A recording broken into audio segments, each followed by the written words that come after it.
หลับ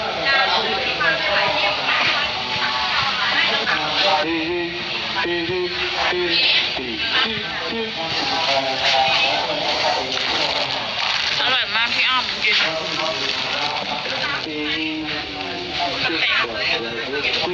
อร่อยมากอร่อยจริงอร่อยจริง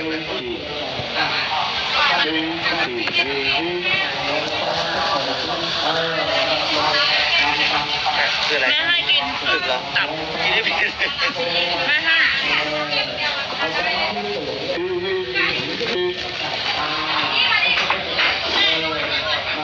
อ้าวถูกระงับอะไรอ่ะ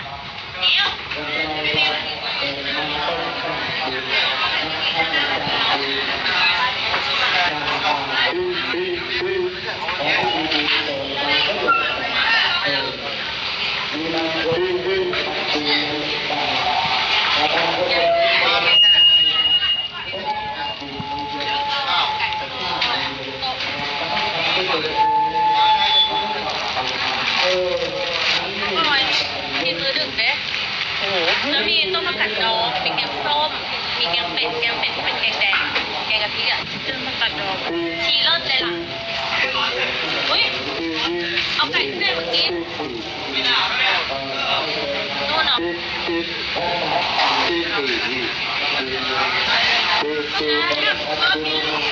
ก็ท่ายิวอยากไม่แบ่งกันกินเอาไว้ก่อนเสบียง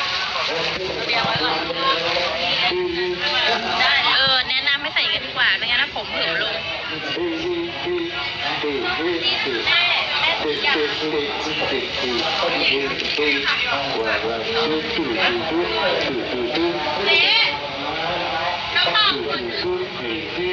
ซ้อม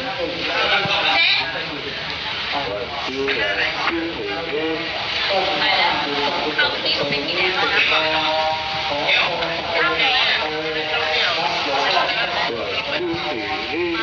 ล่าสุดมีรถด่วนอยู่ซื้อรถด่วนมากินอ่ะทุกคนมันกินยังไงอ่ะผมเอาข้าวเหนียวที่ไหนมากิน